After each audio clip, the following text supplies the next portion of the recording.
And a very good morning. साथ साथ आपको जुम्मा मुबारक भी कहेंगे। एक्सप्रेसो के एक नए एपिसोड के साथ मैं हूं अर्मिला हसन और मैं हूं इमरान हसन। इस उम्मीद और दुआ के साथ कि आप खैरियत से एक नए दिन का आगाज कर चुके हैं। आपको जुम्मा भी मुबारक और उम्मीद ये भी है कि जुम्मा चूंकि तमाम दिनों का सरदार है तो आपने इस दिन को बहुत अच्छे तरीके से प्लान किया है, नहीं किया तो कर लीजिए ताकि सारे वीक की जो थकान है ना वो एक तो आज के दिन में हम उसको ख़त्म कर लें और उसके साथ साथ जो अगर कुछ रहमतें बरकतें हमने मिस की हैं पूरा हफ्ता तो वो हम जुम्मे के दिन समेट लें और थोड़ा सा बेहतर तौर पे स्केड्यूल कर लें। So we have a lot to share today जी। आज पाकिस्तान के लिए तो बहुत बड़ा, इनफैक्ट पंजाब के लिए बहुत बड़ा दिन है, उस पर भी हमने बात करनी है। और बड़ी अहम आज एक क्या कहना चाहिए, बड़ा अहम चुनाव है जिसके ऊपर बात हो रही है। लेकिन उसके साथ साथ we have a lot to share. एक बड़ी ज़बरदस्त अच्छी खबर हम तक समीना बेग के हवाले से पहुंची जो कि पाकिस्तान की पहली खातून बन गई हैं जिन्होंने K2 को सबमिट किया है। आपको कुछ दिन पहले हमने आगाह किया था समीना के हवाले से कि वो K2 की जानिब गई हैं, उन्होंने पेशकदमी की है और ताज़ा तरीन अपडेट ये है जो अभी अभी आई है कि समीना बेग ने K2 को सबमिट कर लिया। 2013 में वो फर्स्ट पाकिस्तानी वुमेन थी जिन्होंने माउंट एवरेस्ट को सर किया था और अब 2022 में ये पहली खातून हैं जिन्होंने K2 को सर किया है। तो लिहाजा हम इनको मुबारकबाद भी देते हैं। और ख़वातीन जब इस जो कह लें स्पोर्ट के अंदर या इस फील्ड के अंदर आती हैं तो हमें और ज़्यादा एक्साइटमेंट और ज़्यादा खुशी होती है। इससे पहले तो हम कई मेल हजरात का जिक्र कर लेते हैं, लेकिन स्टिल समीना बेग के हवाले से सुबह सुबह हमें अच्छी खबर हमने लगा इसको शेयर करना चाहिए। और अगर इनकी टीम के हवाले से बात करें जी तो समीना बेग जिनका ताल्लुक शमशाल हुंजा से है, इसके साथ साथ इनके साथ ईद मोहम्मद हैं, बुलबुल करीम है, अहमद बेग, रिजवान दाद, वकार अली, ये सभी शमशाल हुंजा से ताल्लुक रखते हैं। और इसके साथ साथ हुसैन सतपारा इनका ताल्लुक स्कर्दू से है। ये वो टीम है जिसने 8611 मीटर बुलंद K2 को सर किया है और आज सुबह 7:42 पर रिपोर्टेडली इन लोगों ने K2 को सबमिट किया। चूँकि ये वैसे कंपैरेटिवली बेहतर मौसम होता है लेकिन K2 के ऊपर मौसम ख़राब होने का कतई तौर पे पता नहीं चलता। आपको मालूम है कि K2 के ऊपर ही इससे पहले हम बहुत ज़बरदस्त हमारे जो माउंटेनर्स हैं उनको लूज़ कर चुके हैं। ये बहुत ख़तरनाक चोटी है और सर करने के हवाले से माउंट एवरेस्ट K2 की निस्बत आसान बताई जाती है। K2 कंपैरेटिवली मुश्किल है। सो K2 सर किया इन्होंने, इनको बहुत ज़्यादा मुबारकबाद और पाकिस्तानी कौम को मुबारकबाद और तमाम उन बेटियों को मुबारकबाद जो किसी हवाले से पाकिस्तान का नाम रोशन करने की कोशिश कर रही हैं। चलिए जनाब, प्रोग्राम में बहुत कुछ है, पॉलिटिकल हैपनिंग जैसे कि आपको कहा पंजाब में बहुत इंपॉर्टेंट होने वाली है, उस हवाले से भी एक और भी हमारे पास अपडेट है वो भी हम शेयर कर देते हैं, वो भी स्पोर्ट्स के हवाले से। लोग कहेंगे आज चलिए जनाब, वो ऑब्वियसली हमने वही बात पंजाब में जो आज सबसे इंपॉर्टेंट हैपनिंग है उस पर तो हमने बहुत शुरू में बात करी है, लेकिन सबसे पहले आपको बताएंगे आज की हेडलाइंस।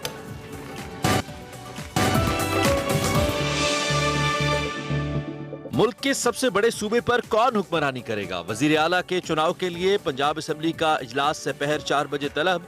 तैयारियां मुकम्मल। तहरीक इंसाफ का नंबर्स पूरा करने का दावा। हुकूमत का हमजा शहबाज की वजारत आला बचाने के लिए एडी चोटी का जोर। आज बड़ा सरप्राइज देने का ऐलान।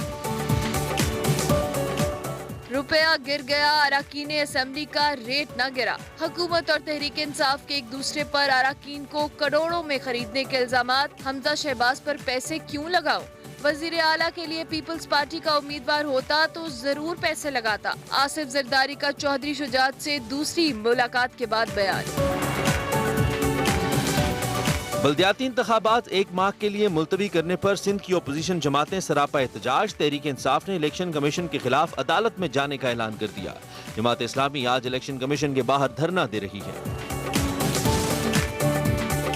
सेगमेंट फ्लैग्स में देखें पुणे इंडिया से रावलपिंडी पाकिस्तान तक की कहानी। और सेगमेंट माइंड मैटर्स में वकार अहमद मलिक बता रहे हैं बुनियादी नफ्सियात पढ़ना क्यों जरूरी है। जी जनाब, आगे बढ़ेंगे, अभी आपको बताएंगे आज की बड़ी खबर।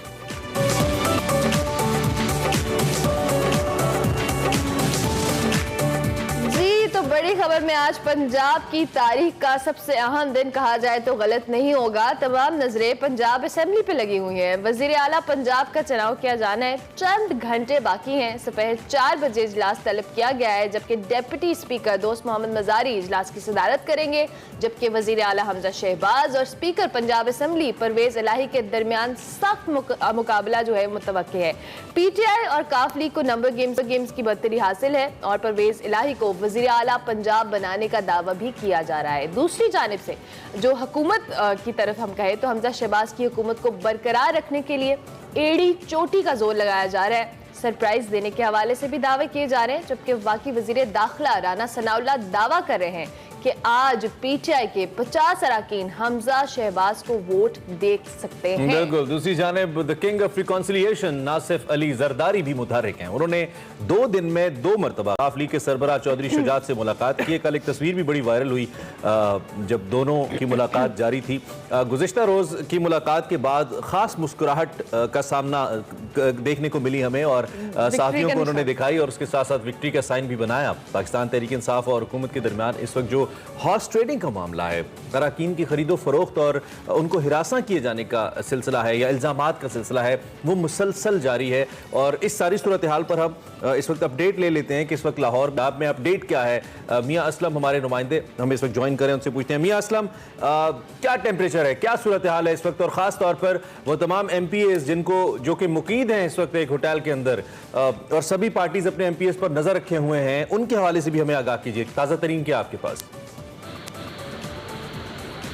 अच्छा, बिल्कुल। मैं इस वक्त पंजाब असम्बली में मौजूद हूं, जहां आज सुप्रीम कोर्ट के हुक्म पर वज़ीर आला पंजाब का इलेक्शन जो है वो हो रहा है। 4 बजे का वक्त है और इसके लिए जो गोल्डन फिगर है 186, 186 मेंबर जो है वो जिस जो है कैंडिडेट के पास होंगे वो वज़ीर आला पंजाब मुंतखब जो है वो हो जाएगा। चौधरी परवेज़ इलाही पाकिस्तान तहरीक इंसाफ और मुस्लिम लीग काफ के उम्मीदवार हैं, जबकि हमजा शहबाज मुस्लिम लीग नून और इत्तेहादी जमातों के जो है वो उम्मीदवार हैं। दोनों जानिब से जो है वो दावे किए जा रहे हैं। ताहम गुज़िश्ता रात चेयरमैन तहरीक इंसाफ इमरान खान जब लाहौर में पहुंचे और मकामी होटल में जो जहां पर जो है वो तहरीक इंसाफ और काफ लीग के अरकान मौजूद थे, तो 186 लोग जो थे वो उस खिताब में मौजूद थे, उस पार्लिमानी पार्टी के इजलास में मौजूद थे। काउंटिंग हुई जिसमें 186 का जो फिगर है वो उन्होंने टारगेट जो है वो अचीव किया। अब देखना यह है कि उस 186 के फिगर को जो है वो यहाँ पर पंजाब असम्बली में वो किस तरह जो है वो कन्वर्ट करते हैं। आसिफ अली जरदारी जो है वो रात गए तक मुतहर्रिक रहे। उन्होंने 2 दफ़ा जो है वो चौधरी शुजात से मुलाकात की और उनका इरादा था कि वो चौधरी परवेज़ इलाही और मोनस इलाही से बात करेंगे और उनसे भी जो है वो मुलाकात की कोशिश करेंगे। 5 घंटे तक वो चौधरी शुजात के घर बैठे रहे और रात कोई 2:30 बजे जो है वो वहाँ से निकले, लेकिन चौधरी परवेज़ इलाही और मोनस इलाही जो थे वो मकामी होटल में मौजूद थे, इसलिए जो है वो उनकी मुलाकात नहीं हो सकी। दूसरी जानिब मुख्तलिफ जो मुस्लिम लीग नून के अरकान हैं उनका ये दावा है कि जो है वो बहुत ज़्यादा तादाद में तहरीक इंसाफ के लोग जो हैं वो उनके साथ राब्ते में हैं। अब देखना यह है कि आज क्या सूरत हाल होती है, लेकिन गालिब इम्कान यही है चूँकि तमाम अरकान वहाँ मौजूद हैं, कल वहाँ पर पहुँचे थे। सुप्रीम कोर्ट की जानिब से अगर कोई लोटा बनता है तो उसका वोट भी कंसिडर नहीं होगा। अब अगर कोई अब्सटेन करता है, गैर हाजिर रहता है, तो उसके खिलाफ भी जो है वो कार्रवाई हो सकती है। असलम, ये बताइए कि ये जो जिन 186 अरकान की हम बात कर रहे हैं उसके उनके हवाले से क्या इत्तलात है? कल तो वो 186 इमरान खान साहब के सामने मौजूद थे। उनमें से कुछ लोग ऐसे भी हैं जो अपनी जाती रिहाइश गाहों पर गए हों या वहां से निकले हों, या अभी तक सब के सब वहीं मौजूद हैं? कुछ इत्तलात हैं? जी बिल्कुल। मैं रात 2 बजे तक जो है वो वहाँ पर मौजूद रहा और आज सुबह भी वहीं से आ रहा हूँ। तमाम 186 अरकान जो है वो अभी तक वहाँ पर मौजूद है। और दिलचस्प बात यह है कि चौधरी परवेज़ इलाही खुद भी वहाँ पर मौजूद थे और उनके साथ साथ जो लाहौर से ताल्लुक़ रखने वाले MPAs हैं PTI के, वो भी वहाँ पर जो है वो रात मौजूद थे। सब जो है वो एक दूसरे पर भी नज़र रखे हुए थे और ये भी नज़र रखे हुए थे कि कहीं कोई जो है वो मिसहैप ना हो जाए, कहीं पुलिस ना आ जाए, इसलिए जो है वो सब वहाँ पर मौजूद थे। अपनी सिक्योरिटी उन्होंने तैनात की हुई थी, पंजाब असम्बली की सिक्योरिटी भी वहाँ पर मौजूद थी। मियां साहब, आपसे हम अपडेट लेंगे। हमारे साथ PTI रहनुमा मुसर्रत जमशेद चीमा मौजूद हैं, उनको भी हम खुशामदीद कहेंगे। बहुत शुक्रिया मुसर्रत साहिबा। ऑब्वियसली आज पंजाब के लिए एक बहुत बड़ा दिन है और हम काफ़ी अभी जो इलेक्शन के बाद अब ये सबसे इम्पोर्टेंट मरला है वज़ीर आला के मुंतखब होने के हवाले से। जो नून लीग है वो तो दावा कर रही है कि आज हो सकता है, राना सनाउल्लाह साहब कह रहे हैं कि 50 अरकान नून लीग को वोट देते हैं। आप लोग कॉन्फिडेंट हैं अपने नंबर गेम को लेके?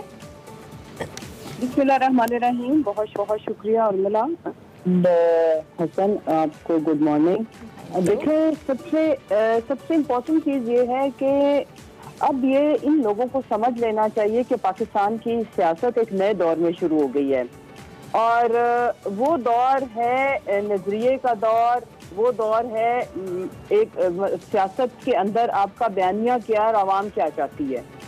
इस वक्त कोई किसी किस्म की हमें ना कोई फ्रस्ट्रेशन है, ना कोई घबराहट है। अल्हम्दुलिल्लाह हमारे लोग एक छत के तले एक दूसरे से बढ़ के इस सारा जो प्रोसेस है उसमें लॉयल्टी के साथ, ईमानदारी के साथ आगे बढ़ रहे हैं। इतनी बड़ी ऑफर बहरहाल कुछ लोगों के लिए बहुत मैटर करती है, उसके बावजूद उसको इग्नोर करना, यानी कि इन्होंने इस दफा तो बोली माशाल्लाह से 40 करोड़ से शुरू की है, 10 करोड़ पहले पिछली दफा था। अब आगे मैं जो एक बात करूंगी कि इस वक्त हमें मेरी अपील है तमाम इदारों से कि ये वोटर की तज़हीक है, ये इससे ज्यादा इंसल्ट नहीं हो सकती कि पहले ये लोग डी सीट इनको किया गया, अगर इसके साथ एक और भी जहमत कर ली जाती और वंस फॉर ऑल पाकिस्तान से ये जो हॉर्स ट्रेडिंग, ये बिकाऊ और ये जो ड्रामा हो रहा है भीड़ बकरियों की तरह, दोनों पार्टीज के लोग एक एक होटल के अंदर हमें मजबूरी की हालत में रखने पड़ रहे हैं कि फॉर लाइफ इनके ऊपर नाअहली होनी चाहिए, तो ये रास्ता बंद हो जाएगा। दुनिया में जहाँ कहीं भी डेमोक्रेसी है इस तरह तमाशा नहीं होता। समटाइम्स अच्छा, इसमें फिर एक दिलचस्प सवाल जो है मुसर्रत जमशेद चीमा साहिबा, वो ये है कि आपको अपने एमपीएस पे यकीन नहीं है? आपने उनको बंद करके रखा हुआ है 186 लोगों को। कुछ लोगों ने कल तो ये भी ट्वीट किया कि इमरान खान का 186 कैदियों से खिताब इस तरह के भी कैप्शन हमने देखे। तो आपको अवाम पे तो यकीन है कि वो आपके नज़दीक के साथ है, अपने एमपीएस पे नहीं है कि आप उन्हें आज़ाद नहीं छोड़ सकते? और हमारी इतलात के मुताबिक जो मुख्तलिफ अहम शख्सियात हैं आपकी, जैसे आमिर कियानी साहब हैं, जैसे सरवर साहब हैं, उनको बाकायदा तौर पे तैनात किया गया है मुख्तलिफ लोगों के ऊपर, उनके ग्रुप्स बनाए गए हैं कि इन लोगों का ध्यान आपने रखना है। ये मुसद्दिका इतलात हैं। इमरान हसन ऐसा नहीं है, सारा वक्त बल्कि रात लेट तक मियां असलम साहब वहाँ पे मौजूद थे। बाहर बातें करना और तरह से पहुंचती हैं। देखें, हमारा जिस माफिया के साथ वास्ता है, इन्होंने 25 मई को लिबर्टी में निहत्ती औरतों और बच्चों के ऊपर, जिन्होंने जाना भी नहीं था इस्लामाबाद, एक्सपर्ट शेलिंग की थी जो टेररिस्ट के ऊपर की जाती है।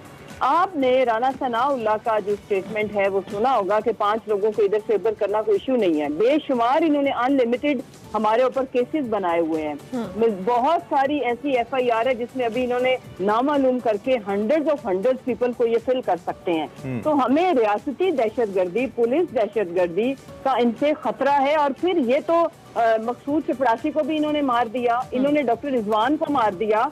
तो हमारे जो मेंबरान हैं उनकी जिंदगियों की हिफाजत की खातिर भी कि किसी के साथ हमारी गाड़ियां उल्टा दी जाती हैं, इसमें बहुत सारे खदशात पेश नजर थे। ठीक है, इन खदशात के पेश नजर उनको होटल में रखा आपके मुताबिक। अच्छा, दूसरी जानिब चलें, आज अगर इंतखाब होता है, ऑब्वियसली आपके मुताबिक आपकी नंबर गेम पूरी है और वजीर आला बनने के लिए परवेज इलाही साहब के कोई रुकावट नहीं है, लेकिन दूसरी जानिब नून लीग भी इस बात पे जो कह लें वो डटी हुई है कि अगर ये हुकूमत इनकेस बन भी जाती है, इलाही वजीर आला बन भी जाते हैं, तो हम पंजाब में इनकी हुकूमत नहीं चलने देंगे। आपको लगता है कि नून लीग जो आफ्टर इसके कोई जो मुश्किलात खड़ी कर सकती है अगर परवेज इलाही वजीर आला बन जाते हैं? तो देखें, याद रखें कि जमहूरियत जो है वो ताकत कहाँ से लेती है? हमारी ड्राइविंग फोर्स कौन है? अवाम।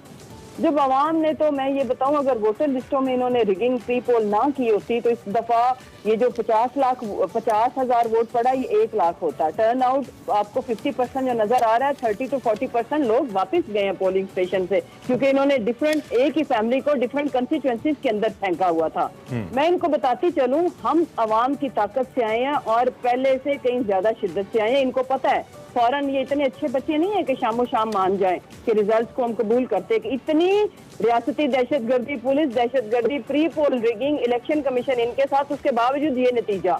तो मैं कहती चलूं कि ये जो ओछे हथकंडे इन्होंने अपनाए पहले भी, ये अब इनको अवाम इनका मुहासबा करेगी। ये जाने, अवाम जाने, हम अवाम को डिलीवर करने आए हैं, हम अवाम की जिंदगी में आसानियां पैदा करने आए, हम उन पे फोकस करेंगे। बाकी इन्होंने पहले भी बड़े महंगाई मुकाओ मार्च निकाले थे जो दम तोड़ गया था लाहौर से गुजरांवाला तक, और अपने जलसों में जमीनी बारिश कर देते हैं टैंक खोल के, क्योंकि पब्लिक नहीं आती।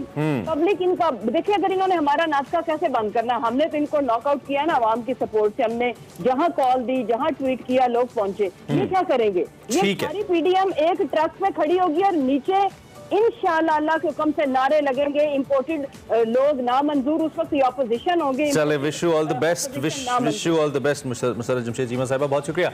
आपने अपनी पार्टी का मौक़िफ़ हमारे सामने रखा। चूँकि मियां असलम भी हमारे साथ मौजूद हैं, उनसे भी हम अपडेट है। मियां असलम, एक सवाल मुझे लगा मेरे दिल में ही रह जाना है, वक्त खत्म हो गया लेकिन वक्त है हमारे पास, तो बता दीजिए ये कैसे लेके जाया जाएगा इन एमपीएस को आज असेंबली में? बसेस वगैरह? ये वाला सवाल मेरे दिल में भी रह जाता है, कैसे लेके जाएंगे? जी बिल्कुल, दोनों जमातें जो हैं वो उन्होंने अपने अपने तौर पर अरेंजमेंट किए हैं। जो मुस्लिम लीग नून और उनके इत्तेहादी जमात हैं वो एयरपोर्ट के करीब एक होटल में मुकीम है, वहाँ से बसेस के जरिए पुलिस की सिक्योरिटी में जो है वो यहाँ पर लाया जाएगा। जबकि तहरीक इंसाफ और काफ लीग के जो अरकान हैं उन्होंने भी अपनी बसेस का अरेंजमेंट किया है और प्राइवेट सिक्योरिटी का अरेंजमेंट किया है, और पंजाब असम्बली की सिक्योरिटी जो है वो उनके बसों के आगे और पीछे मौजूद होगी। और उसमें जो है वो तकरीबन दोपहर को 1 से 2 बजे के दरमियान जो है वो तमाम लोग यहाँ पर पहुँचेंगे, और सब इकट्ठे इसलिए पहुँचेंगे कि बड़ा कम जो है वो मार्जिन है इसमें। तो अगर तो सर किसी रुकन के बीमार होने की कोई इतला हो जो वोट डालने ना आ सके, कुछ ऐसी इतला तो नहीं है? कोई बीमार तो नहीं होगा? जी बिल्कुल, जी बिल्कुल, मुस्लिम लीग नून की उज़मा कादरी जो है वो कोविड का शिकार है और गुज़िश्ता रात वो हॉस्पिटल में एडमिट थी, जिस वजह से वो शायद जो है वो उनकी तबीयत भी काफी खराब है, वो शायद जो है वो यहाँ पर ना पहुंचे। जबकि मुस्लिम थैंक यू वेरी मच मियां असलत, शुक्रिया आपने हमें अपडेट किया। पंजाब असेंबली का जी आज इजलास 4 बजे होगा। मैं वैसे हैरान हो रही हूँ, बसेस के अंदर सारे लोग जाएंगे और पंजाब असेंबली एक होटल में मौजूद है। क्या वक्त आ गया सियासतदानों पर। ब्रेक ले लेते हैं जी, ब्रेक के बाद हाजिर हो। Welcome back to Expresso. अब बारी है हमारे सेगमेंट माइंड मैटर्स की, जिसमें मेरी परवेज और वकार अहमद मलिक आज बात कर रहे हैं कि बुनियादी तौर पे हमें जो बुनियादी या बेसिक साइकोलॉजी है उसको पढ़ना क्यों ज़रूरी है, क्योंकि हम में से बहुत सारे ऐसे लोग हैं, गिद ऐसे लोग हैं जो एंजाइटी डिप्रेशन का शिकार होते हैं। तो उसके लिए आपको इन्फॉर्मेशन चाहिए होती है, नॉलेज चाहिए होती है, तो बेसिक साइकोलॉजी क्यों पढ़ना ज़रूरी है, इस हवाले से बात हो रही है। Over to you guys. Thank you very much.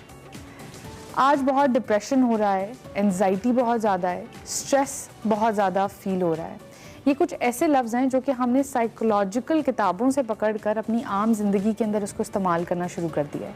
अब इससे नुकसान ये हो रहा है कि हम क्लिनिकल टर्म्स को अपनी आम वोकैबुलरी डेली रूटीन के अंदर जब इस्तेमाल करते हैं तो हम ये भूल जाते हैं कि किस तरीके से ये इम्पॉर्टेंट या सिग्निफिकेंट साइकोलॉजिकल इलनेसेस या डिसऑर्डर्स हैं जिनके प्रॉपर ट्रीटमेंट्स हैं, थेरेपीज़ हैं, और हम इनको आम तौर पर इस तरह से इस्तेमाल करते हैं और हम ये नहीं जानते कि करेक्ट वोकैबुलरी इसकी क्या है। वकार साहब, मुझे ये बताइएगा, ये जो लफ्ज़ हमने जिस तरीके से इस्तेमाल करना शुरू कर दिए हैं, आपको ये नहीं लगता कि हमारी जो सादा ज़ुबान जिसके अंदर शायद हमें इमोशनल वोकैबुलरी सिखाई नहीं जाती है, वो एक बहुत बड़ी वजह है कि हमने ये लफ्ज़ बोरो कर लिए हैं साइकोलॉजिकल इलनेसेस की मैनुअल्स में से? मेरा ख्याल है कि ये हमने बोरो भी किए हैं तो अदब से शायद किए हैं।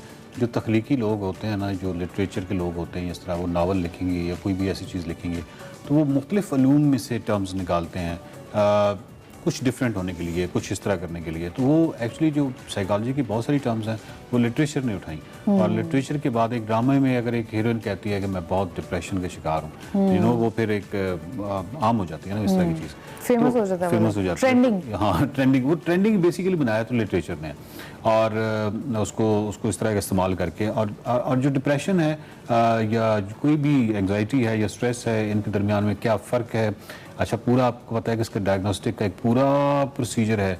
आप किसी को लेबल नहीं कर सकते, किसी को टैग नहीं कर सकते, आपको बहुत मोहतात होना पड़ता है और बहुत थॉरली एक स्टडी करने के बाद तब जाके आप किसी, अगर एक साइकोलॉजिस्ट नतीजे पे पहुंचता है तब जाके वो इस काबिल होता है कि उसको लेबल कर सके या टैग कर सके कि ये जो क्लाइंट है ये डिप्रेशन का शिकार है। तो ये इतना आसान काम नहीं है। इसके लिए मतलब सर्टन वीक्स हैं, सर्टन पीरियड होता है जिसके लिए वो परसिस्टेंटली, अगर उसका वो सारी अलामात एग्जिस्ट करती हैं, अगर एक हफ्ते के लिए करती हैं तो वो उसको डिप्रेशन नहीं करेगा। ठीक है। अब डिप्रेशन जो है, जो मेरी अपनी एक जो मुझे ज़्यादा अच्छी थॉट लगती है वो इस हवाले से है कि ये डिप्रेशन बजाते खुद एक डिफेंस मैकेनिज्म है, और डिफेंस मैकेनिज्म इस तरह है कि, और ऑफ कोर्स वो डिफेंस मैकेनिज्म जो है वो एक मेल फंक्शन का शिकार हो जाता है, तो फिर हम उसको कहते हैं, यानी आप बहुत ज़्यादा कोई ऐसा स्टिमुलस है जो कि बहुत ज़्यादा आपको लिए तकलीफ दे है और वो मुसलसल है, तो ब्रेन अपने लिए एक डिफेंस मैकेनिज्म ऑर्गेनिक सतह पे, बायोलॉजिकल सतह पे एक डिफेंस मैकेनिज्म कर लेता है जिसमें आप नमनेस फील करते हैं, आप एम्प्टीनेस फील करते हैं। वो चाहता है कि बस एक दीवार कायम कर दी जाए। वो दीवार टूटती है तो वो ऑफ कोर्स फिर साइकोलॉजिस्ट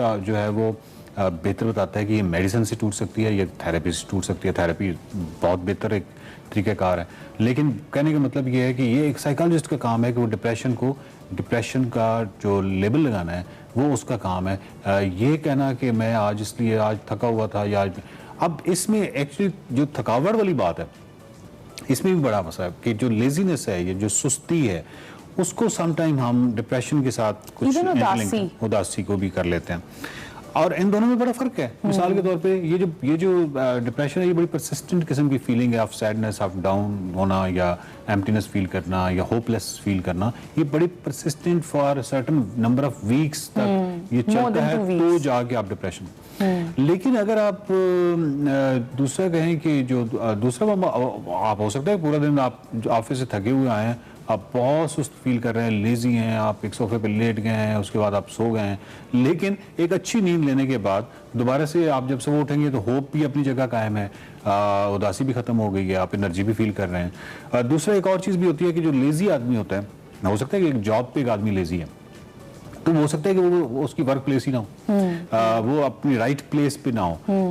एक बंदा जो है वो नेचर लवर है, और उसको अगर कोई ऐसी जॉब जो उसको नेचर से दूर करती है, तो वो उस हवाले से वो हो सकता है उसका बॉस ही बहुत ही बुरा इंसान हो, अच्छा इंसान ना हो उसकी नज़र में, उसका पूरा ऑफिस का एनवायरनमेंट उसके मुताबिक ना हो, हजार चीज़ हो सकती है, उसका घर में कोई इश्यूज चल रहे हो, कोई पर्सनल रिलेशनशिप हो जिसकी वजह से वो वहाँ पे भी सुस्त हो, तो ये तो बहुत सारी चीज़ें हो सकती हैं। बट लेजीनेस और डिप्रेशन, इन दरमियान ऑफकोर्स बहुत ज़्यादा फ़र्क है। डिप्रेशन को तो इवन आप जब MRI वगैरह FMRI करते हैं, तो जो कुछ स्टडीज़ ये शो करती हैं कि बेसिकली जो हिप्पोकैम्पस है उसका जो साइज़ है वो 9 to 13% श्रिंक होता है, कम होता है जो डिप्रेशन के मरीज़ होते हैं, जो बहुत अरसे से डिप्रेशन के मरीज़ होते हैं। तो आप इसको बायोलॉजिकल या ऑर्गेनिक सतह पे भी एक बहुत ज़्यादा फ़र्क है, और ऑफकोर्स दूसरी तरह तो फ़र्क है ही। राइट, सो बेसिकली ये एक डिप्रेशन हो जाना, एंजाइटी का शिकार हो जाना, ये क्लिनिकल प्रॉब्लम्स हैं जिसको हम आम जिंदगी के अंदर ऐसे यूज़ करते हैं। हम जब भी कोई सेशंस या ट्रेनिंग्स करवा रहे होते हैं, तो उसके अंदर हम स्पेशली जब इमोशनल वोकैबुलरी की बात करते हैं, तो मैं अक्सर लोगों को ये सवाल करती हूँ कि कोई से 5 इमोशंस को जो है ना लिस्ट डाउन करें, एंड यूड बी सरप्राइज्ड कि हैप्पी, सैड, एक्साइटेड, फ्रस्ट्रेटेड, ये वो 4-5 लफ्ज़ हैं जो शायद कि लोगों को उनका अंदाज़ा हो, और वो भी उनकी एग्जैक्ट डेफिनेशंस के साथ नहीं। और उसके अलावा कोई इमोशनल वोकैबुलरी जो है वो हम ना सीखते हैं और ना हमें सिखाई जाती है। तो आई थिंक बहुत बड़ा एक इशू ये जो है हमारा, कि हम लोग क्यों उधर से बोरो कर रहे हैं और क्यों हम अंडरस्टैंड नहीं करते कि हम इसको इस्तेमाल नहीं कर सकते, वो इसलिए भी है क्योंकि हमारी सादा ज़ुबान के अंदर और कोई अल्फाज है नहीं जो हम इस्तेमाल करते हों, जो हमारी प्रैक्टिस के अंदर हो। तो आपको क्या लगता है कि आपने क्योंकि शुरू किया लिटरेचर से, तो literature, movies, the internet itself, ये कैसे हमें हेल्प कर सकता है in increasing the correct vocabulary? जैसे फॉर एग्जांपल डिप्रेशन को अगर मैं आज उदास फील कर रही हूँ या लो या डाउन फील करती हूँ, तो these are the correct words, low, down, sad. अगर आप एंशियस या एंजाइटी का लफ्ज़ यूज़ करना चाहते हैं, उससे बेहतर है कि हम ये यूज़ करें कि मैं रेस्टलेस फील कर रहा हूँ, बेचैन फील कर रहा हूँ। तो हम कैसे अपनी वोकैबुलरी को बेहतर कर सकते हैं? ये तो खैर बेसिक साइकोलॉजी के अगेन वो जो हमने एक सेगमेंट किया था जिसमें हर बंदे को कहा था कि हर फर्द के लिए बेसिक साइकोलॉजी जो है वो ज़रूरी है। ये एक्चुअली बहुत मुश्किल इस हवाले से है क्योंकि लिटरेचर में या किसी भी जगह पे, अगर आप किसी जगह पे कहीं आप बहू हैं और अपनी सास को आप ये तो नहीं कहेंगे ना कि मैं उदास हूँ, इससे तो वो मुतासिर हो सकते ना हो। आप वजन देना चाहेंगे ना, तो वजन तो डिप्रेशन से आता है, डिप्रेशन के लफ्ज़ से आता है। तो आप डिप्रेशन भी क्योंकि बहुत ही आम लफ्ज़ हो गया, तो उसके लिए फिर कोई और हैवी लफ्ज़ लाना पड़ेगा, तब जाके वो बेसिकली अपने बात पे जोर देने के लिए होता है। लेकिन जनरली खैर मालूम ज़रूर होना चाहिए। अब जिस तरह भी आपने शुरू में कहा था कि वो जो मुख्तलिफ स्टेट्स हैं इमोशंस की, तो वो बहुत कम लोग इस तरह वाकिफ़ होते हैं। यकीन कीजिए बहुत कम लोग हैं, इसलिए कहते हैं कि बेसिक साइकोलॉजी इसलिए ज़रूरी है। मसलन हैप्पीनेस, नोबडी नोज़ कि हैप्पीनेस क्या है। वो एक्साइटमेंट के साथ, एक्साइटेड एक स्टेट के साथ उसको कर लेते हैं। मसलन अगर हमारा कोई जो टूरिस्ट हैं वो जो जाते हैं नारायण का गांव या किसी और जगह, तो वहाँ पे हुल्लड़बाजी, शोर शराबा और भूपू बजाना, और वो इसको हैप्पीनेस समझते हैं। हालांकि ये एक एक्साइटमेंट की और ओवर एक्साइटेड होने की स्टेट है, जो कि कोई अच्छी स्टेट नहीं है। कोई भी स्टेट अच्छी स्टेट नहीं है जिसमें आपकी जो हार्ट बीट मुतासर हो, यानी ऊपर नीचे हो, या आपकी सांस की रफ्तार ऊपर नीचे हो, या आपको स्वेटिंग हो, या कोई भी ऐसी चीज़ जो है जो आपको नॉर्मेलिटी से, अगर पेंडुलम आप फर्ज करें तो जो नॉर्मेलिटी से आपको इधर ले जाए या इधर ले जाए, यानी अगर आप ग्रीफ की स्टेट में या बहुत रंज की स्टेट में, तब भी ऑफ कोर्स ये जो वेरिएबल्स हैं ऊपर नीचे होंगे, तो इस साइड पे होंगे, और अगर आप ओवर एक्साइटेड हैं तो इस साइड पे होंगे। हैप्पीनेस तो बिल्कुल इस तरह की एक स्टेट है जो कि इक्विलिब्रियम है, बैलेंस है, जो कि आप एक पहाड़ के सामने बैठे हुए हैं और फिर अब 1 घंटा बैठे हुए हैं और बड़े सुकून से बैठे हुए हैं। यानी एक हैप्पीनेस वो स्टेट है जिसके लिए इंसान ने मेडिटेशन याद की कि मेडिटेशन के थ्रू वो मेडिटेशन क्या है कि आपने कोई ख्याल नहीं आने देना सो दैट कि आप उसमें उस सुकून आवर कैफियत में चले जाएं। तो वो आपको वाली बात बिल्कुल कि डिप्रेशन और ये तमाम चीज़ें भी अपनी जगह पे, आप जिस तरह बेसिक इमोशंस, जिस तरह हैप्पीनेस है, तो आप हैप्पीनेस को रिकॉग्नाइज करेंगे तो आप हैप्पीनेस की कोई अचीव करने की कोशिश करेंगे, वरना आप ये समझेंगे कि शायद तो हुल्लड़बाजी या हाहू करना जो है, तो आपको ये मालूम नहीं है कि हुल्लड़बाजी या हाहू करना जो है, जब आप ओवर एक्साइटेड होते हैं तो फिर ब्रेन की ऐसा मैकेनिज्म है, ऐसा न्यूरोट्रांसमीटर्स का है, क्योंकि मूड रेगुलेशन जो है वो चाहता है ब्रेन, तो वो मूड रेगुलेशन के लिए आपके कुछ न्यूरोट्रांसमीटर्स को इस तरह ब्लॉक करता है कि आप फिर इस स्टेट से इस स्टेट पे चले जाते हैं, जिसको दादियाँ कहती है ना कि बच्चे को ज्यादा हंसाओ नहीं, ये रोना शुरू कर देगा, तो क्योंकि वो उस स्टेट में आप चले जाते हैं, वो एकदम ब्लॉक कर देता है। तो ये इसलिए स्टेट को इतनी अच्छी नहीं है ओवर एक्साइटमेंट। तो हैप्पीनेस को रिकॉग्नाइज करना, डिप्रेशन को, ये तमाम बेसिक जो चीज़ें हैं बेसिक साइकोलॉजी पढ़ने से ही आएंगी। ट्रू। हमारे जो इंफॉर्मेशन का जो मेयार है या जो नॉलेज का जो हमारा मेयार है, क्योंकि हम लोग उसके ऊपर इतना उसको प्रायोरिटाइज नहीं करते हैं, तो हमारे लिए बहुत मुश्किल हो जाता है कि हम उन चीज़ों को कैटेगराइज कर सकें, डेफिनेशंस के करेक्ट मीनिंग्स देख सकें। बहुत अच्छी एक मिसाल दी कि हमें हैप्पीनेस और एक्साइटमेंट के अंदर भी फ़र्क नहीं पता, और हमारा जो बैलेंस है वो ज़ाहिरी बात है कि हर इंडिविजुअल का जो है वो एक दूसरे से अलग अलग होगा। अपने लिए, दूसरों के लिए नहीं, सबसे पहले अपने लिए इन डेफिनेशंस को, इन इमोशंस की एक्सप्लेनेशंस को ज़रूर पढ़ें, इनकी डिस्क्रिप्शंस को एनालाइज करें और फिर देखें कि ये मेरे साथ कितना कोरिलेट करते हैं, कौन से ऐसे इमोशंस हैं जो मैं ज़्यादा फील करता हूँ, कौन से ऐसे हैं जो कम फील करता हूँ और क्यों। तो मुझे लगता है कि क्यूरियोसिटी जो है ना वो इंसान के लिए इतनी ज़रूरी है कि हम अगर क्यूरियोसिटी को अपने अंदर से निकाल देंगे तो शायद हमारी जो सोच है ना उस पर एक ब्लॉकेज सा लग जाएगा। Thank you very much for watching. देखते रहिए mind matters. Welcome back to expressive program में बात करेंगे कुछ मॉनसून बारिशों के हवाले से। तो मुल्क के मुख्तलिफ इलाकों में मॉनसून का स्पेल जारी है। बारिशों का सिलसिला 26 जुलाई तक जारी रहेगा। गुज़िश्ता रोज़ लाहौर में होने वाली बारिश ने 20 साल का रिकॉर्ड तोड़ दिया है। महकमा मौसमियात का कहना है कि मॉनसून का एक और सिस्टम के ज़ेर असर आज या कल सुबह ताकतवर हवाओं का जो सिलसिला है वो सिंध में दाखिल होने का इम्कान है, जो 26 जुलाई तक सिंध पर असर अंदाज रहेगा। 23 से 26 जुलाई के दौरान थरपाकर, उमरकोट में अक्सर मकामात पर गरज चमक के साथ बारिश भी मुतवक्के है, जिससे कराची समेत सिंध के जो शहरी इलाके हैं उसमें अर्बन फ्लडिंग का भी खदशा है। ये वैसे बड़ी अच्छी खबर है कि थरपाकर में बारिश हो रही है, क्योंकि वहाँ पे पानी की कमी रहती है, तो अच्छी खबर है। हमारे साथ डॉक्टर ज़हीर अहमद बाबर साहब मौजूद हैं, डायरेक्टर है महकमा मौसमियात के। उनसे मजीद जरा एक ओवरव्यू ले लेते हैं। डॉक्टर साहब, thank you very much for joining us. सुबह खैर, क्या तफसीलात रहने वाली है, अगर आप ओवरऑल एक पिक्चर हमारे सामने आप रखते हैं मुल्क भर में मौसम की? जी, मानसून हवाएं जो हैं गुज़िश्ता रोज़ से शिद्दत के साथ मुल्क के बालाई और वसी हिस्सों को इफेक्ट कर रही थी, और जिसके बाद पंजाब के ज़्यादातर हिस्सों में गरज चमक के साथ बारिश हुई है। इस तरह खैबर पख्तूनख्वा के मुख्तलिफ हिस्सों में भी गरज चमक के साथ बारिश और बाद मकामात पर मूसलाधार बारिश हुई है, जिसके बाद कुछ शहरों में अर्बन फटी की भी इत्तलात मौसूल हुई हैं। और आइंदा आने वाले दिनों में ख़ासतौर पर आज से और कल से जो है मानसून हवाएं जो हैं वो साउथवर्ड शिफ्ट हो जाएंगी। अच्छा। और जो उनकी ज़्यादा इंटेंसिटी होगी वो सिंध और बलोचिस्तान के ज़्यादातर हिस्सों को इफेक्ट कर रही होंगी, जिसमें ठट्ठा, बदरीन, थरपारकर, उमरकोट, कराची और हैदराबाद के इलाके, इस तरह बलोचिस्तान के मुख्तलिफ इलाके बशमूल कोयटा के जो है, इसी तरह जो सिंध की पट्टी है, साहिली पट्टी है, बलोचिस्तान की साहिली पट्टी है, मकरान कोस्ट है, उसके अलॉन्ग भी आइंदा 2 से 3 रोज़ के दौरान गरज चमक के साथ बारिश और मूसलाधार बारिश का इम्कान है। अर्बन फटिंग के भी चांसेस हैं, और इसके साथ साथ जो नदी नाले हैं, पहाड़ी नदी नाले जो हैं, उनके भाव में भी इजाफा के तवक्को है, और इसके साथ साथ लैंडस्लाइड का भी इम्कान है। अच्छा, ये जो लाहौर के अंदर बारिश हुई और हम अभी बता भी रहे थे अपने नाजरीन को, 20 साल का रिकॉर्ड टूटा, क्या ये बेस्ट स्पेल था? आई मीन सबसे ज़्यादा इंटेंसिटी की बारिश हो चुकी भी है, या अगले कुछ दिनों में मजीद कुछ ऐसा स्पेल भी एक्सपेक्टेड है, खासतौर पर सेंट्रल पंजाब के अंदर? देखिए, ये पीक हम मानसून सीजन से गुजर रहे हैं। जुलाई और अगस्त के अंदर पूरे पाकिस्तान के अंदर जो सबसे ज़्यादा बारिशें होती हैं वो जुलाई और अगस्त के महीने में होती हैं, और मानसून सीजन जब तक है और ऑलमोस्ट मिड सितंबर के बाद मानसून हवाएं जो है वो रिट्रीव करना शुरू कर देती हैं, पीछे हटना शुरू हो जाती हैं। तो जुलाई और अगस्त के महीने में हम इंटेंसिव रेनफॉल या मूसलाधार बारिश या टॉरेंशियल रेनफॉल्स को मुल्क के किसी भी हिस्से में, ख़ासतौर पर जो बालाई पंजाब है और खैबर पख्तूनख्वा के जो बालाई हिस्से, कश्मीर के हिस्से, इन तमाम इलाकों में हम इनको इग्नोर नहीं कर सकते। तो जब तक मानसून सीजन है उसके अंदर जो है हम टॉरेंशियल रेनफॉल, हैवी रेनफॉल, डाउनपोर्स मुल्क के ज़्यादातर, इसी तरह हैवी रेनफॉल जो है वो एक्सपेक्टेड है इस स्पेल के अंदर। Thank you very much doctor Zaheer, बहुत शुक्रिया। ओवरऑल मौसम की सिचुएशन हमारे साथ शेयर कर रहे थे, लेकिन दूसरी जानिब पानी है पिछली बारिशों का, वो अभी तक अक्सर इलाकों में मौजूद है और इंतज़ामिया को इस हवाले से बहुत ज़्यादा गौर व फिक्र करने की ज़रूरत है, क्योंकि जब से ही बारिश होगी और अब जिस तरह से प्रोडिक्शन भी है कि आइंदा आने वाले दिनों में हैवी स्पेल आने वाले हैं, तो ये जो पिछली बारिशों का पानी है निकलेगा तो वो खुद रखे हैं ना, स्विमिंग पूल नहीं है ना इलाकों में, तो उन्होंने स्विमिंग पूल बना दिए कि बच्चे उसमें निकालें इसको। हम ये कह रहे हैं जिले इंतजामिया को कि निकालें, बीमारियां फैलेंगी और वैसे ही आगे डेंगू का खतरा मौजूद है, सो प्लीज बी केयरफुल। चले जी ब्रेक लेते हैं, ब्रेक के बाद आते हैं।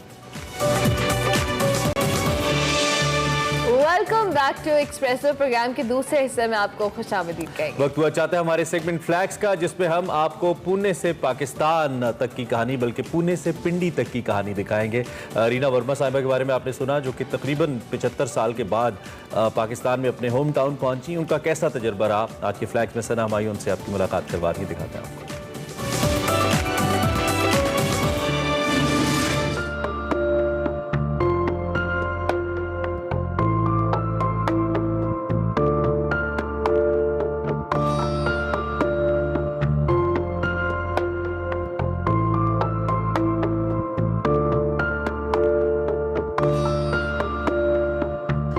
अस्सलाम वालेकुम, welcome to Flags, this is Sana Humayun और आज मैं आपकी मुलाकात करवा रही हूँ मंजिल से बिछड़े एक ऐसे मुसाफिर की जो अपनी मंजिल से मिलकर उन्हें कैसा लगता है।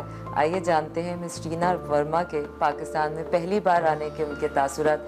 मैडम, सबसे पहले तो मैं आपको वेलकम कहूँगी पाकिस्तान में, अपने शो में, फ्लैग्स में, एंड बहुत शुक्रिया। And I am very please to know, मुझे बहुत एक्साइटमेंट है ये जानने की कि जब इतने अरसे दराज के बाद आप अपने वतन वापस आते हैं, अपने घर, अपनी गलियां, अपने कूचे, अपनी हवाओं से मुलाकात होती है, तो कैसा लगता है?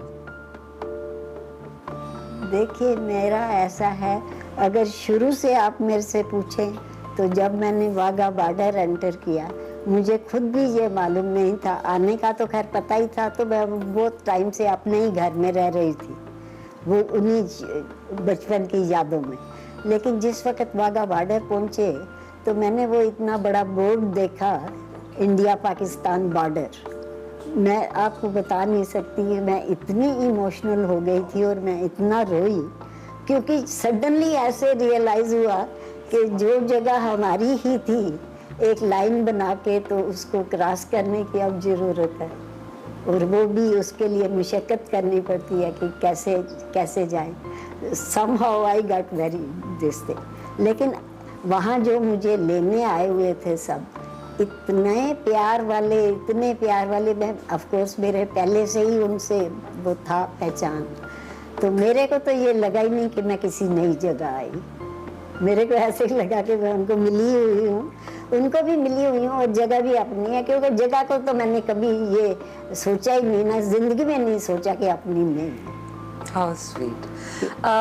इतने अरसे बाद आपको ये ख्याल कैसे आया कि मैं अपने वतन वापस जाऊं? नहीं, मेरे को काफ़ी अरसे से ख्याल आ रहा है आने का, लेकिन चांस मुझे अब मिला। मैं पाकिस्तान पहले आई हूँ, रावलपिंडी नहीं आई, लाहौर तक में। 54 में लाहौर आई थी, क्रिकेट मैच के लिए उन्होंने अलाउ किया। ओके। हाँ जी। इन हवाओं ने शिकवा नहीं किया, बहुत देर कर दी मेहरबान आते आते। क्या करें, हालात ऐसे थे। अच्छा, तकसीम हिंद के दौरान आप हिजरत करके यहाँ से भारत चली गई। रावलपिंडी में गुजरे हुए बचपन की कुछ यादें हमें बताएं, कैसा था वो मोहल्ला, क्या उस वक्त स्टांस था? देखिए, उस वक्त ऐसा है, एक तो पहले हम छोटे थे तो बचपन में, और तब तो ऐसा तो कोई दिमाग में किसी के भी नहीं था कि कोई पार्टीशन होना या कुछ, सो ऐसी तो कोई बात होती नहीं थी। तो हम तो नॉर्मल लाइफ रह रहे थे, क्योंकि हमारा घर यही था। और आपस में अगर इस वक्त आप पूछना चाहें कि सब कौमों में कैसा रिलेशन था, तो वो बड़ा मिलने वाला था। कोई भी किसी को ये नहीं कभी लगता था कि ये हिंदू है या मुसलमान है या सरदार है या कौन है, सब मिलते अच्छे से। ठीक है, आना जाना जिनका है जिनका नहीं है नहीं। तो हम ये कह सकते हैं कि पुराने वक्तों में मोहब्बतें सच्ची होती थी। मोहब्बत ज़्यादा थी, मोहब्बत सब में थी, क्योंकि सब भी जब हम पैदा हुए तो सब किस्म के रिलीजन थे ना, तो we were used to it के कोई लोग उस रिलीजन के होते हैं, कोई इसके होते हैं। और हमारे घर में तो स्पेशली ये सिखाया गया था कि इस इंसानियत का धर्म सबसे ऊंचा है, बाकी सबके अपने रिलीजन है, सबकी इज्जत करनी। अपना घर देखकर इतने अरसे बाद कैसा लगा? क्या घर अब भी वैसा ही है, वही है? क्या चेंजेस आपको महसूस हुए? घर मेरा सरप्राइजिंगली बिल्कुल वैसे ही है जैसा पहले था। उसमें यू विल शायद जितने चेंजेस किए उन्होंने थोड़े थोड़े, उतने तो शायद हो सकता हम उससे ज़्यादा ही कर लेते तो। सो उसमें कुछ ज़्यादा चेंज नहीं हुआ। ये बड़ी ब्लेसिंग है मेरे लिए कि घर भी बिल्कुल इंटैक्ट है, बड़ी अच्छी कंडीशन में है और बिल्कुल वैसे ही है। उस घर में गुजारे हुए लम्हात की कुछ याद बताइए, अपनी फैमिली के साथ गुजरा हुआ वक्त, फ्रेंड्स वगैरह वहाँ पर, और आप यहाँ का जो आने का है, आप यहाँ अकेली आई हैं या विद अदर फैमिली मेम्बर्स? मैं बिल्कुल अकेली आई हूँ। इस वक्त मेरी फैमिली का और कोई मेंबर है ही नहीं, इसलिए ये मेरे लिए बड़ा काफ़ी पेनफुल था। मैं जब घर के पास भी पहुँची हूँ तो मेरे को सबसे ज़्यादा जो तकलीफ़ थी इस बात की कि पूरी हम 10 लोग वहाँ रहते थे, अब मैं अकेली आई हूँ। दैट वाज रियली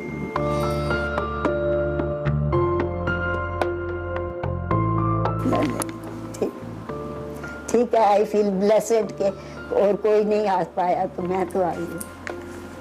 बिल्कुल। हिंदुस्तान और पाकिस्तान के लोग, जैसे आपने कहा कि पहले ज़माने में तो धर्म का इतना मसला नहीं होता था, अब आप क्या फ़र्क देखती है हिंदुस्तान और पाकिस्तान के लोगों में? देखो ऐसे है कि एक तो इसमें मेंशन करना ही चाहूँगी कि मेरे फादर जो है उन्होंने हमें बचपन में यही बताया था कि लोग ख़राब नहीं होते, हालात ख़राब होते। तब पाकिस्तान की बात नहीं थी, कुछ भी होता था तो मैं तो उसी को ही फॉलो करती थी, दिमाग में वैसा ही था। तो और मैंने आके देखा भी है, लोगों से तो खैर बहुत सुना हुआ था, पर पर्सनली अब मैंने काफ़ी जो एक्सपीरियंस किया है, बिल्कुल बात ठीक है कि लोग इधर के भी मिलना चाहते हैं, प्यार वाले हैं। कोई बहुत अच्छा होता है, कोई कम अच्छा होता है, कोई खराब होता है, तो वैसे ही उधर भी है। बिल्कुल प्यार इधर भी उतना ही है, उधर भी उतना ही है। अब हालात ठीक करने में सब लोग हेल्प कर सकते हैं। अब इतनी मुद्दत हो गई, अगर वही लेके बैठे रहेंगे तो वो तो अच्छी बात नहीं। आपको लगता है पिछले वक्त से लोग अब इस वक्त में ज़्यादा ओपन माइंडेड हो गए हैं, या अब जो है वो ज़्यादा रिलीजन या वो वाली चीज़ ज़्यादा ग्रो हो गई है? नहीं, ओपन माइंडेड हैं, दे आर विलिंग के हमको अब मिलना चाहिए, आपस में रहना चाहिए। स्पेशली ये जो इंडिया पाकिस्तान हेरिटेज क्लब बना है वो बहुत अच्छा काम कर रहे हैं। अच्छा, तकसीम या बंटवारे के जो वो लम्हात थे, किस तरह से जाना हुआ, वो अपने वतन से बिछड़ने के कुछ लम्हात के बारे में पार्टीशन होने के 3-4 महीने पहले चले गए थे। हम उस टाइम यहाँ नहीं थे। हम हर साल पहाड़ पे जाते थे। इस बार हमने पहाड़ उधर देख लिया, शिमला के पास सोलन है, हम वहाँ चले गए क्योंकि यहाँ पे फरवरी मार्च में दंगे फसाद हो चुके थे, इसलिए सब ने मना किया कि इधर मत जाइए, आप उधर चल जाइए। और मेरे पेरेंट्स तो आने को तैयार नहीं थे, बड़ी ज़बरदस्ती उनको मना के वो जुलाई के एंड में आएगा। हम बच्चे थे, अब सच्ची बात है तो गलत तो कहना मैं नहीं चाहूँगी। पेरेंट्स बहुत तकलीफ में थे क्योंकि मेरी मम्मी तो बहुत साल तक मानने को तैयार ही नहीं थी कि हम वापस नहीं जाएंगे। She was in the hope कि हम वापस जाएंगे। ठीक है, हालात ऐसे, क्या कर सकते। बहुत अच्छा लगा ये सारी इमोशनल स्टोरी सुनकर। आई एम वेरी इंस्पायर्ड, और आई थिंक आपकी ये स्टोरी सुनकर और बहुत से ऐसे लोग हिम्मत कर पाएंगे, चाहे वो पाकिस्तान और इंडिया की कहानी हो या वो किसी भी मुल्क से बिछड़े हुए अपने घर वतन वापसी की कहानी हो। अब let's take it to the lighter note, और ऑडियंस जानना चाहेगी कि आपकी ज़ाती ज़िंदगी के बारे में, क्या खाने में पसंद है, आपकी पसंद नापसंद के बारे में। तो एक बहुत ही इंटरेस्टिंग हमारा रैपिड फायर राउंड, जो मैं आपको 2 ऑप्शंस दूंगी और उसमें से आपने क्विकली एक ऑप्शन का इंतखाब करना है। ओके, रावलपिंडी या दिल्ली? मेरे को दिल्ली और पिंडी दोनों ही रहने के लिए पसंद। आपको चाय ज़्यादा पसंद है या कहवा? चाय। ओके। अगर आपको मौका मिले उस घर में रहने का, तो आप यहाँ कितने दिन रह सकती हैं? 2 दिन, 10 दिन या सारी? नहीं, I would like to stay even for 1 month, don't mind. आपके घर के अलावा वो ऐसी कौन सी चीज़ है जिसने आपको पाकिस्तान आने पर मजबूर किया? मेरा बचपन जो यहाँ गुजरा उसने ही मुझे मजबूर, क्योंकि जो उस वक़्त हम फैमिली के साथ प्यार से और खुशी से शांति से अच्छे से रह रहे थे, उधर जाके बहुत टाइम तक तो शांति से नहीं रह पाए। तो इसलिए उसने ही मुझे ये दिया कि मैंने जाना ही है। मेरा देखिए, आप कहीं इन्फो देखेंगे, मैं हमेशा यही कहा कि मेरा होम टाउन रावलपिंडी है। और अब आखिर में मैं चाहूँगी कि आप अगर दोनों ममालिक के अवाम के लिए कोई अच्छा सा पैगाम देना चाहें तो प्लीज़। अवाम के लिए मैं यही कहना चाहूँगी कि जो हो गया उसको भूल के अभी आपस में मिलने का किस तरीके ठीक हो सकता है, उसके लिए यंगस्टर्स को मिलके ज़रूर कोशिश करनी चाहिए। ये एक्सेप्ट कर लें कि अब ये 2 मुल्क हैं और दोनों मुल्क प्रोग्रेस करेंगे अगर सारे मिलके प्यार से रहेंगे। Very beautiful, thank you so much miss Reena Verma. I hope कि आपका ये स्टे पाकिस्तान में बहुत वार्म रहे, कंफर्टेबल रहे और आप जब तक चाहें यहाँ रह सकती हैं। ये आपका उतना ही अपना मुल्क है जितना वो मुल्क है। बिल्कुल, मैं तो इसको समझती, मैंने कभी पिंडी को दूसरा समझा ही नहीं। मैं तभी तो हमेशा कहा कि पिंडी मेरा होम टाउन। आई मीन मैं ये दिल से बोल रही हूँ, जो जैसा मेरे को फील हो रहा है। Thank you very much Reena Verma, आपसे मिलकर मुलाकात करके बहुत अच्छा लगा। बहुत शुक्रिया सबका। एंड आई होप ऑडियंस कि आप लोगों ने ये कहानी जो दिलों को छू जाने वाली है, हमने कहानियों में, किताबों में ज़रूर ऐसी कमिंग बैक टू होम कहानियाँ सुनी होंगी, लेकिन आज आपसे मिलकर वाकई एहसास हुआ कि जुदाई के बाद, एक तवील तरीन जुदाई के बाद, जब इंसान अपनी मिट्टी से, अपनी हवाओं से मिलता है, अपने घर से मिलता है, तो कैसा लगता है। आई होप कि आज का ये फ्लैग्स आपको पसंद आया होगा। अपना रखिए ख्याल, आपसे होगी अगले हफ्ते फिर से मुलाकात। अल्लाह हाफ़िज़।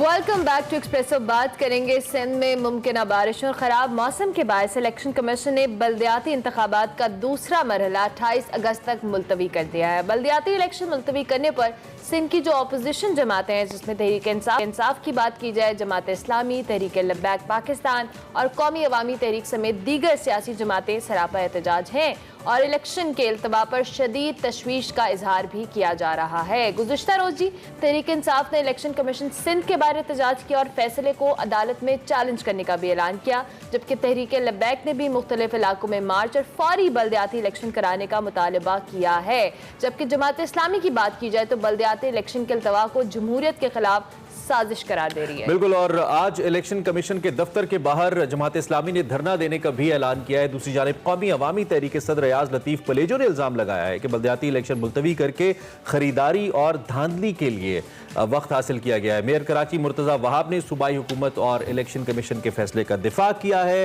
2 टोक अल्फाज में पैगाम दिया है कि इलेक्शन कमीशन जो तारीख देगा, हुकूमत मुकम्मल ताउन करेगी। इस वक्त इस हवाले से शायद one of the most pertinent personalities Karachi से हाफिज रहमान साहब, जो कि अमीर हैं जमात इस्लामी कराची की, भी उनसे हम बात करते हैं और उनसे पूछते हैं कि वो इस सूरत हाल पे क्या राय रखते हैं। बहुत शुक्रिया आपका हाफिज साहब हमारे साथ आने के लिए और वक्त देने के लिए। सबसे पहले तो अपना मौक़िफ़ हमारे सामने रखिए। आप क्यों समझते हैं कि इलेक्शन कमीशन का ये फैसला ठीक नहीं है, हालांकि उसमें कुछ मौसमी हालात को भी बुनियाद बनाया गया है और कराची के जो इस वक्त मजमूई तौर पर सूरत हाल है उसको भी बुनियाद बनाया गया है। उसके बावजूद जमात इस्लामी क्यों समझती है कि फैसला जमहूरियत के मुनाफी है, ठीक नहीं है? देखिए, बहुत सीधी बात है। ये बारिशों का सिलसिला कराची में पिछले तकरीबन महीना भर हो गया उससे जारी है और ये फोरकास्ट पहले से मौजूद है, जिसकी बुनियाद बनाकर 3 दिन पहले आपने इलेक्शन कैंसिल किया है, मुलतवी किया है। बात यह है कि भाई इलेक्शन कमीशन के पास ये फोरकास्ट भी मौजूद थी, कराची के हालात भी मौजूद थे, उसके बावजूद आपने कोई मुशावरत नहीं की किसी पार्टी से। जमात इस्लामी तो वो पार्टी है, एक ही पार्टी है कराची की जो इलेक्शन कमीशन में गई थी और हमने कहा था कि इलेक्शन को वक्त पर मुनक़िद किया जाए, जिस पर चीफ इलेक्शन कमीशन को जब हमने खत लिखा तो उन्होंने बाकायदा हमें समाअत के लिए बुलाया था और जो मरकजी इलेक्शन कमीशन के 2 मेंबर्स पर उतनी बेंच थी उसने समाअत की थी और एक तरफ सिंध हुकूमत के लोग थे और दूसरी तरफ जमात इस्लामी थी और उसके बाद ये टाइमलाइन तय हुई थी कि इस टाइमलाइन के अंदर हुकूमत जो है वो इलेक्शन कराने का वो करेगी और इलेक्शन कमीशन इलेक्शन अनाउंस करेगा। इतनी सीरियस पार्टी हैं हम और हमने बल्दियाती इलेक्शन के लिए इतनी सीरियसनेस के साथ जो है काम किया। उसके बाद आप ये मुलतवी 3 दिन पहले करें। अब मेरे सवालात हैं कुछ भाई, देखें, एक तो ये है कि जो तैयारी मुकम्मल हो गई, अब उन बैलेट पेपर्स को महफूज कौन करेगा? कौन गारंटी दे सकता है कि जहां पर बहुत बुरी तरह इन्फ्लुएंस है हुकूमती पार्टियों का, हुकूमती जमातों का, वो कैसे इन जो वो हैं बैलेट पेपर्स उनका तहफ़्फ़ुज़ कर सकेंगे?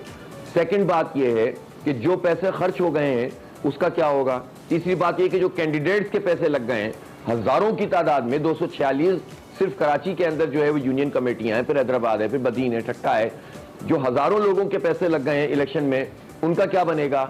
इसी तरह से आप मुझे बताइए कि अगर इनको यही काम करना था तो जब हाई कोर्ट के अंदर ये सारी जमातें गई थी, जमात इस्लामी के अलावा, यानी पीपल्स पार्टी, पाकिस्तान तहरीक इंसाफ, मुत्तहिदा कौमी मूवमेंट और GDA, ये सारे लोग गए थे और इन्होंने कहा था कि इलेक्शन को मुलतवी किया जाए और हाई कोर्ट ने इन सब लोगों की, PTI की, MQM की और GDA की और पीपल्स पार्टी खास को मुस्तरद कर दिया था। तो इलेक्शन कमीशन के सामने उस वक्त भी मौसमी हालात मौजूद थे, उन्होंने उस वक्त भी बात नहीं की।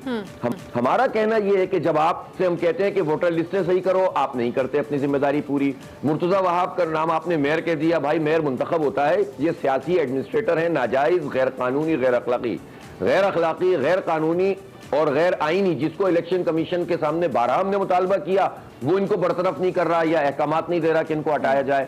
हमने बताया झंडे लगा लगा के तरक्याती काम करना है, उन्होंने कोई एक्शन नहीं लिया। वो तो अल्लाह मियां ने एक्शन लिया और बारिश के नतीजे में इनका काम बह गया। इलेक्शन कमीशन तो इस वक्त जो है वो एक एक्सटेंशन बना हुआ है हुकूमत का।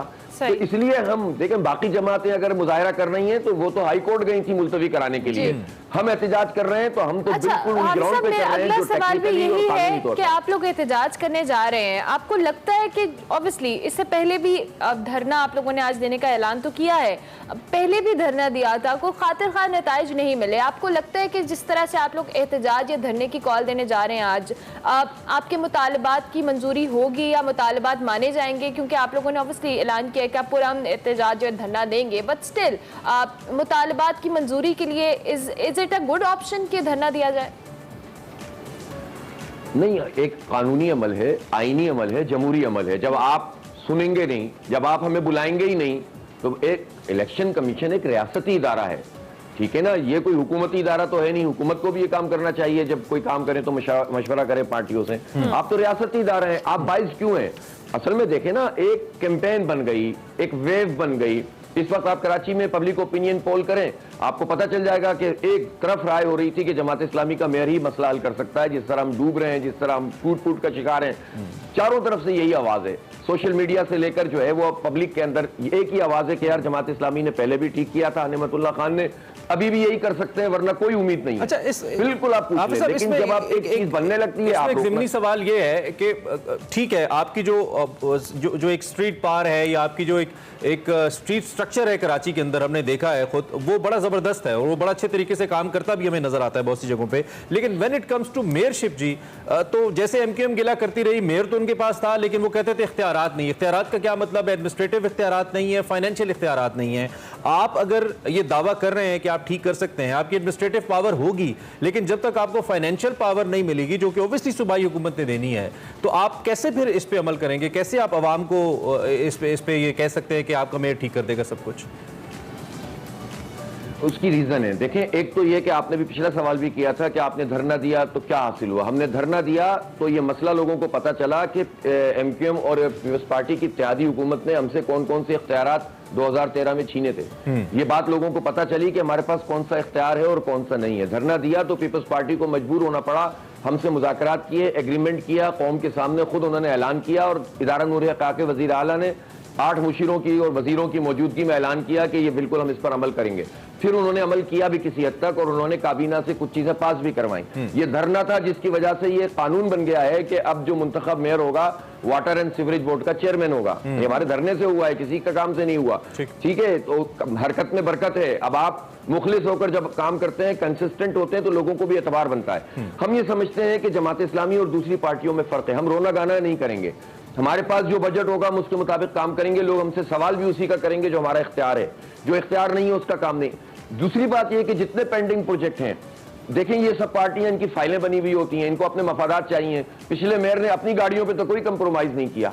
जो आदमी अपनी गाड़ियों पे कंप्रोमाइज नहीं करेगा वो शहर के ऊपर कंप्रोमाइज करेगा और आखिर में रोता हुआ फाइल फेंक के चला जाएगा। जमात इस्लामी ये काम नहीं करेगी। हमें नहीं चाहिए गाड़ियां इनकी, हमें नहीं चाहिए मरात, हमें चाहिए आवाम का काम और हम इनसे ही ये सारे प्रोजेक्ट कराएंगे। हमारी जो क्रेडिबिलिटी है और अगर मैंडेट भी उसमें ऐड हो गया और मेयर जमात इस्लामी का बन गया तो यही पीपल्स पार्टी, यही नून लीग, यही पीटीआई जिसने कुछ नहीं किया है पिछले अरसे में, इंशाल्लाह हम इनसे काम करवाएंगे, इनसे प्रोजेक्ट बनवाएंगे, आवाम को अपनी पुष्ट पर करवाएंगे। अच्छा, अब ये दोनों काम है, अपने इख्तियार से ज्यादा काम करना और बकिया इख्तियार के लिए लड़ना। ये हमारा मैनिफेस्टो है और ये सेल हो रहा है, लोग हमें जानते हैं, ये सिर्फ दावे नहीं है, हमने करके दिखाया। ठीक है, अच्छा अब थोड़ा सा मौजूदा सूरत हाल की तरफ आ जाए। धरना तो आप कर रहे हैं, आपका आईनी और कानूनी हक है और आपका पिछला धरना कामयाब भी रहा था, बिल्कुल हम उस पर बात करते रहे थे।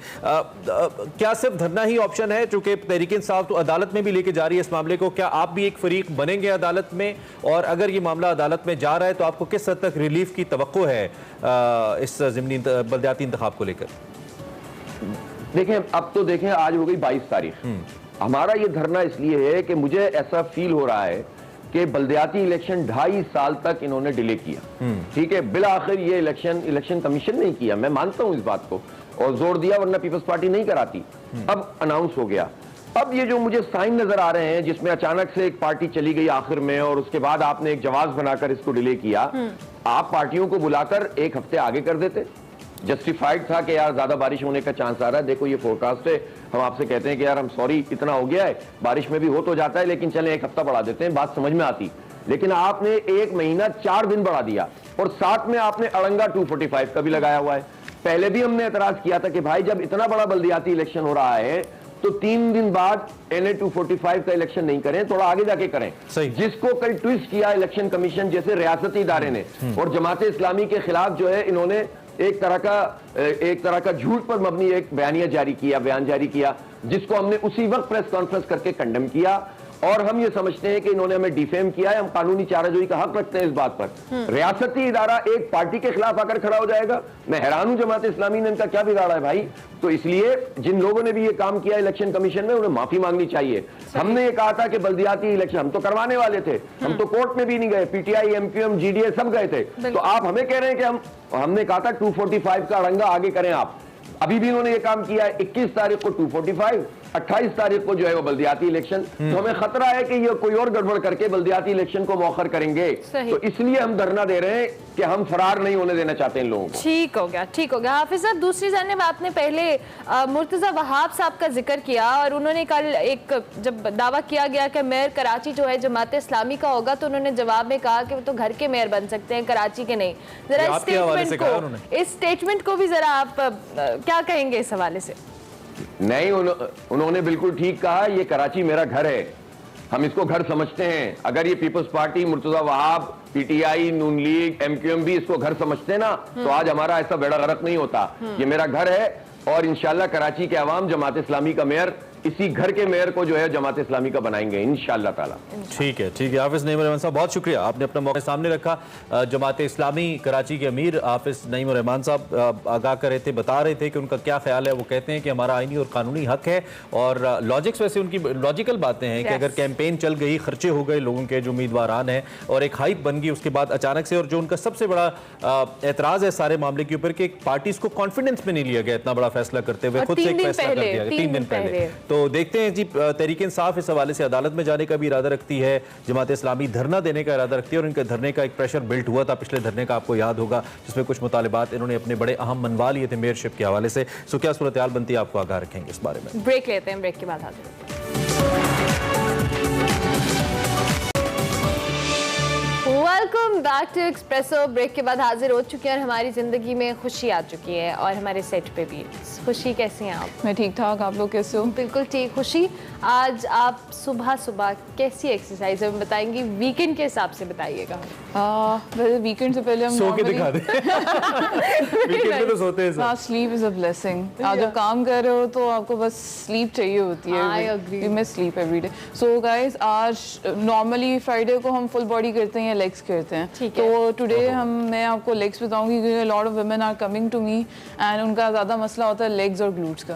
तो दे से कि हमें ज़्यादा से ज़्यादा जो है ना लेग्स और ग्लूट्स की एक्सरसाइजेस करवाएं। सो गाइस, आज हम लेग्स और ग्लूट्स की एक्सरसाइज करेंगे। It would be more of CrossFit type of exercise क्योंकि उसी की फॉर्म्स होंगी कुछ। So I will start explaining as well. Start हम जो है करेंगे वार्म अप से, जिसमें हम करेंगे toe touches. Reach out for your toes and stand, reach out for your toes and stand.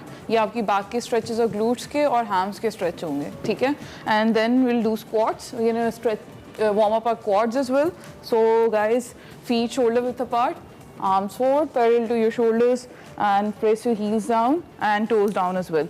So कुछ लोग कहते हैं कि सिर्फ heels पे weight रखना चाहिए, but it's divided in your toes and your foot and your heel. So guys, आपने पूरे foot पे weight डालना है and press your feet down towards the floor and then high knees. 30 each side. We're gonna do 3 rounds of this ताकि आपका properly back, legs warm up हो जाए, ठीक है, और आपकी बॉडी थोड़ी सी सर्कुलेशन तेज़ हो जाए। तो उसके बाद हम वर्कआउट स्टार्ट करेंगे जिसमें हमें पेयर ऑफ डंबल चाहिए। आपने अगर नहीं यूज़ करना आप ना यूज़ करें, ये लाइट डंबल्स हैं, आप वो लाइट डंबल्स यूज़ कर सकते हैं। सो गाइस, अगेन आज क्रॉसफिट एक्सरसाइज करेंगे जिसमें हम स्क्वाट लीन्स करते हैं। Squat leans is a combo of 2 exercises जिसमें हम जो है करेंगे deadlift and front track squat, deadlift and then front track squat, ठीक है। Hinge your hips, lean forward towards your feet and stand, extend. Dumbbells right above your shoulders. This is called front track, guys. Front track squats. Same way, press your toes and heels down and extend up. This is the first exercise. Second exercise is front track lunges. Guys, front से भी देख लें। मैं अभी side से भी आपको दिखाऊंगी कैसे करना है हमने। फ्रंट ट्रैक होता है कि आप डंबल्स को शोल्डर्स के ऊपर रखते हो, ठीक है। Alternate. Then from your side, make sure your weight is on your back leg, front knee is not crossing the toe, and ये इसी तरह लेंगे dumbbells and set. Third exercise is guys squat jumps. You can add weight अगर intensity ज़्यादा करनी है, आपका threshold अगर ज़्यादा है ना तो आप वेट ऐड कर सकते हो। I can do it with the weight as well. Chest पे रख लें, स्ट्रेट रख लें, स्क्वाट जंप्स। ओके, ये चेस्ट पे इस तरह हो सकता है। देन आवर लास्ट एक्सरसाइज, ये सबको बहुत डिफिकल्ट लगती है। Everybody hates this exercise, plyo split lunges. Okay, leg killer one. ये मुश्किल है। ये बहुत मुश्किल है। आप पता क्या कर सकते हैं, आप स्क्वाट जंप्स भी चेयर को पकड़ के कर सकते हैं, ये भी चेयर को पकड़ के कर सकते हैं। एंड अनदर ऑल्टरनेट ये है कि हम स्क्वाट जंप जो है जंप करें एंड स्टैंड। ओके, जंप करें and stand and 4 lunges, jump and then 4, jump and then 4. So guys, ये 4 exercises हैं जो आपने एटलीस्ट 6 to 7 times रिपीट करनी है, ठीक है। 10 reps each। अगर आपका थ्रेशोल्ड ज़्यादा है तो ब्रेक ना लें, अगर थ्रेशोल्ड कम है तो 30 सेकंड रेस्ट ले सकते हैं। Okay, wow, thank you very much खुशी ने आपको सुबह सुबह बहुत मुश्किल एक्सरसाइज बताती है। वीकेंड पे तो कम से कम कोई नहीं करने वाला, लेकिन ज़बरदस्त जी। आई होप आपको मदद ज़रूर मिलेगी अगर आप थोड़ा सा इस पे अमल करेंगे। हमारे सोशल मीडिया पे अवेलेबल होगा ये पूरा सेगमेंट, तो आप वहाँ से इसको बाद में भी देख के कॉपी कर सकते हैं।